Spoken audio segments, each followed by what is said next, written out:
friends, welcome to Archana's Food Spot. நம்ம இன்னைக்கு செய்ய போறது சிக்கன் தொக்கு. எப்படி செய்யலாம்னு பார்க்கலாம் வாங்க.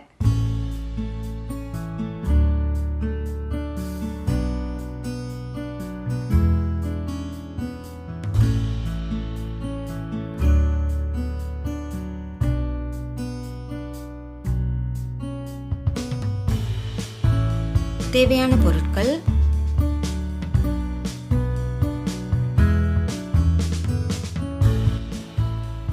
சிக்கன் வந்து 400 கிராம் எடுத்திருக்கேன். அதுக்கு தேவையான மசாலா என்னன்றது பார்த்துடலாம். ஃபஸ்ட்டு மேரினேஷனுக்கு 3/4 டீஸ்பூன் உப்பு, 1/2 டீஸ்பூன் மஞ்சள் தூள், 1 டீஸ்பூன் அளவுக்கு வரமிளகாய் தூள், அதாவது இது வந்து Kashmiri chilli powder. So 1 teaspoon எடுத்திருக்கேன்.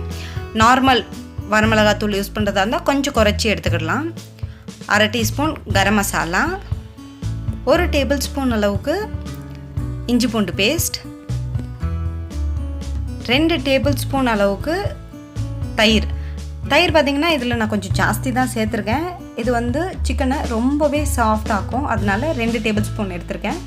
உங்களுக்கு தேவையில்லை அப்படின்னு நினச்சிங்கன்னா நீங்கள் 1 டேபிள் ஸ்பூன் எடுத்தால் போதுமானது. 1 டேபிள் ஸ்பூன் அளவுக்கு எண்ணெய், 1/2 எலுமிச்சை பழத்துக்குண்டான சாறு. இது எல்லாத்தையும் சேர்த்து நல்லா நம்ம மிக்ஸ் பண்ணிடலாம். இது எல்லாத்தையுமே மிக்ஸ் பண்ணி நம்ம மினிமம் ஒரு 1/2 மணி நேரம் வச்சா நல்லாயிருக்கும். இல்லை உடனே செய்யணும் அப்படின்னா அட்லீஸ்ட் ஒரு 15 மினிட்ஸ் மேரினேட் பண்ணி வைக்கணும். இது எந்த அளவுக்கு நம்ம மேரினேட் பண்ணி வைக்கிறோமோ அவ்வளோக்கு அவ்வளோ டேஸ்ட்டாக இருக்கும். ஸ்டவ் ஆன் பண்ணிவிட்டு ஒரு பேன் வச்சு ஒரு 3 டேபிள் ஸ்பூன் அளவுக்கு எண்ணெய் ஊற்றிக்கிடலாம். எண்ணெய் காஞ்சதும் 2 துண்டு பட்டை, ஒரு கிராம்பு, ஒரு பிரிஞ்சி இலை, இது பொரிஞ்ச உடனேவே ஒரு 1/2 டீஸ்பூன் அளவுக்கு கடுகு போட்டுடலாம் தாளிப்புக்காக.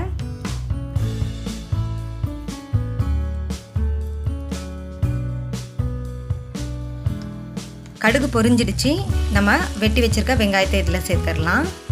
2 பெரிய சைஸ் வெங்காயத்தை இந்த மாதிரி குட்டி குட்டியாக கட் பண்ணி வச்சுருக்கேன், அதை இதில் சேர்த்துக்கலாம். சேர்த்து நல்லா ஒரு பெரட்டி விட்டுட்டு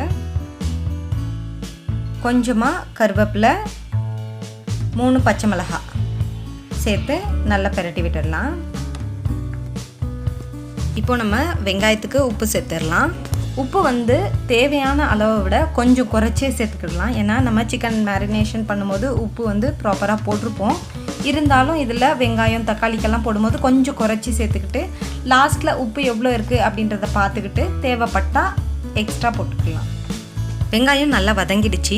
இது கண்ணாடி பதத்தில் இருக்கும்போதே நம்ம இதில் தக்காளியை சேர்த்துடலாம்.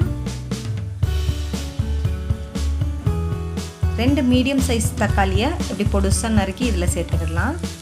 சேர்த்து நல்லா ஒரு பெரட்டி விட்டுடலாம். கூடவே கொஞ்சமாக உப்பு சேர்த்துக்கிடலாம். சேர்த்து நல்லா பெரட்டி விட்டுடலாம். வெங்காயம் தக்காளி நல்லா வதங்கிடுச்சு பாருங்கள். இந்த மாதிரி வதங்கினதுக்கப்புறமா 1 டேபிள் ஸ்பூன் அளவுக்கு இஞ்சி பூண்டு பேஸ்ட் இதில் சேர்த்துடலாம்.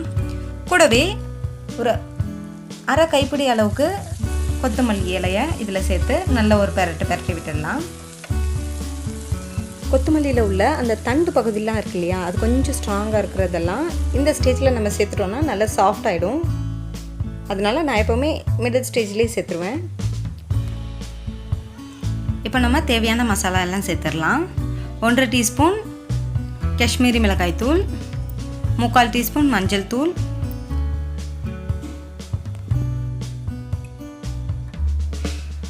2 டீஸ்பூன் மல்லித்தூள் அதாவது தனியா தூள், 1/2 டீஸ்பூன் கரம் மசாலா. இது எல்லாத்தையும் சேர்த்து நல்ல ஒரு பெரட்டி விட்டுடலாம். மசாலா சேர்த்து ஒரு 2 நிமிஷம் வதக்குனதுக்கப்புறமா நம்ம மேரினேட் பண்ணி வச்சுருக்க சிக்கனை இதில் சேர்த்துடலாம். பாருங்கள், மசாலா இந்த அளவுக்கு வதங்கினதுக்கப்புறமா நம்ம மேரினேட் பண்ணி வச்சுருக்க சிக்கனை இதில் சேர்த்துடலாம். சேர்த்து நல்லா பெரட்டி விட்டுட்டு இதில் நம்ம இப்போ தண்ணியே சேர்க்க போகிறதில்ல. ஜஸ்ட் சிக்கனை நல்லா பெரட்டி விட்டுட்டு மூடி வச்சு லோ ஃப்ளேமில் வச்சு இதை நம்ம வேக வைக்க போகிறோம்.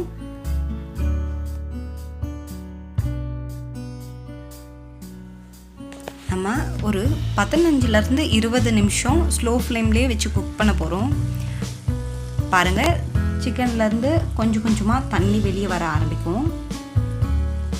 சிக்கன் 15 நிமிஷம் வெந்ததுக்கு அப்புறமா சிக்கன் வெந்துடுச்சா அப்படின்னு பார்த்துக்கிட்டு தொக்குக்கு எவ்வளோ தண்ணி வேணுமோ அந்தளவுக்கு தண்ணி சேர்த்து இன்னும் கொஞ்சம் நேரம் நம்ம சுண்ட விடணும். அந்த தண்ணியெல்லாம் கொஞ்சம் சுண்டி வந்ததுக்கப்புறமா நம்ம ஆஃப் பண்ணணும்.